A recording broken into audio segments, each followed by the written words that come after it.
असलामुअलैकुम दोस्तों। 20 मार्च 1943 हैदराबाद जी मरकज़ी जेल में हिकु नौजवान बीठो आहे जंहिंजी उमिरि 33 वरिया ऐं उन जे ॿाहिरां हज़ारे सिंधी माण्हू दुआऊं घुरी रहिया हुआ, पर उन्हनि मां कंहिंखे बि ख़बर न हुई त थोरी देरि में जेको फ़ैसिलो थियण वारो आहे तारीख़ जो उहो राज़ बणिजी वेंदो, जेको अॼु 84 साल खां पोइ बि हल नाहे थियो। दोस्तो, छा अव्हां कॾहिं इहो सोचियो आहे त हिकिड़ो अहिड़ो इंसानु जंहिं पंहिंजी समूरी ज़िंदगी अंग्रेज़नि जे ख़िलाफ़ आज़ादी लाइ जदोजहद कई ऐं उनखे इन जदोजहद दौरान शहीद कयो वियो, पर उन जी क़बर 84 साल गुज़रण बावजूद बि नाहे मिली सघी। ऐं दोस्तो, अॼु ॻाल्हि सरकार जे उन फ़ैसिले जी न आहे, अॼु ॻाल्हि इहा आहे त उन अज़ीम हीरो जी क़बर छो लिकाई वई।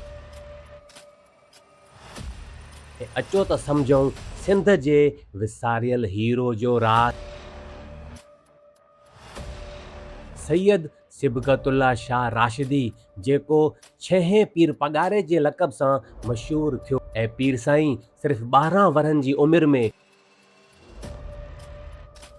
पंहिंजे क़बीले हुर यानी आज़ाद क़ौम जी अॻुवाणी संभाली ऐं हुन जो लक़ब सूरे बादशाह यानी फ़तेहमंद बादशाह हो। ऐं पाण नंढे ला खां ई इन ॻाल्हि खे महसूसु कयो त अंग्रेज़नि जो रवैयो सिंधियुनि सां इंसाफ़ वारो नाहे।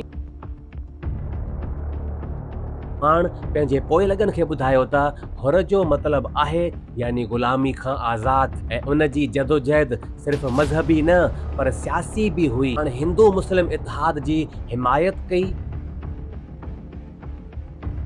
ऐं नेताजी सुभाष चंद्र सां बि गहरा लाॻापा हुआ। पर दोस्तो, सोचण जी ॻाल्हि इहा आहे त जेको इंसानु एतिरो असराइतो हो हुन सां अंग्रेज़नि ईअं छो कयो।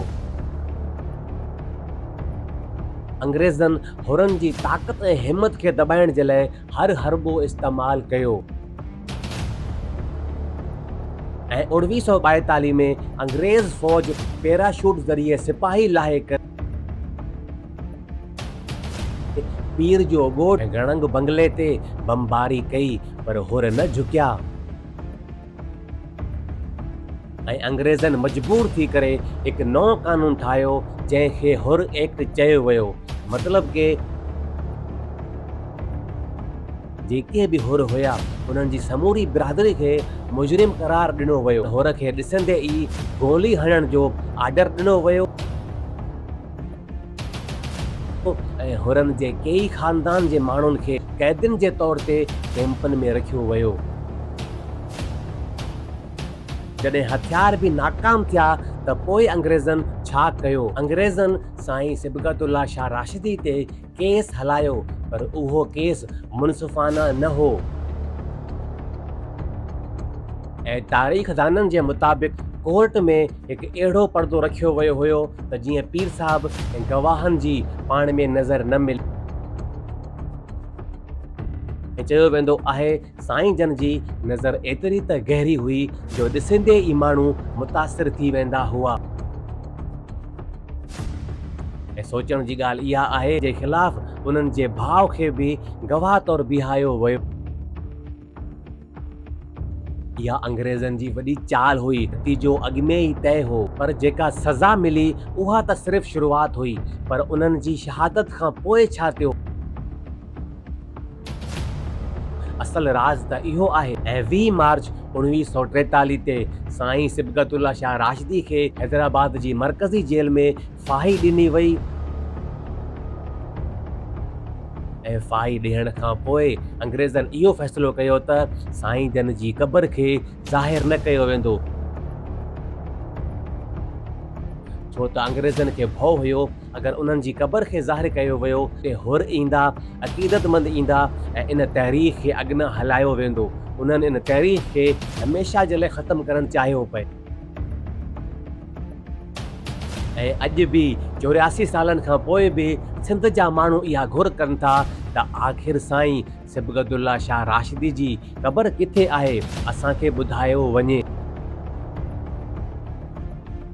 पर अञा ताईं को बि जवाबु न मिलियो। ऐं हिकु तारीख़दान जो दावा आहे त खेसि ॻुझी तरह आस्टोला बेट बलूचिस्तान जे साहिल जे लॻभॻि 40 किलोमीटरनि जे फ़ासिले ते, जिते आमतौर ते बयाबानी हुई ऐं ज़हरीला जीत हुआ। इहा हिकु रिवायत आहे, न का सरकारी तस्दीक आहे न वरी कोई ॿियो सबूत आहे, पर क़बर अञा ताईं राज़ बणियल आहे। दोस्तो, सिंध जी तारीख़ में अहिड़ा ॿिया खोड़ सारा हीरो ऐं उन्हनि जा राज़ दफ़न आहिनि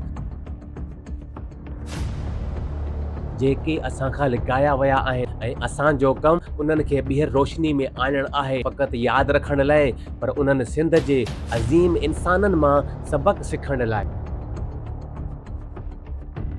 ऐं दोस्तो, सिंध जे हीरो साईं सिबगतुल्ला शाह राशिदी जो ही राज़ पंहिंजे दोस्तनि सां शेयर कयो ऐं मिलंदासीं हिकिड़े ॿिए राज़ सां गॾु। तेसीं ताईं फैक्ट फाइंडर आसिफ मैतलो खे इजाज़त ॾियो। अल्लाह हाफ़िज़।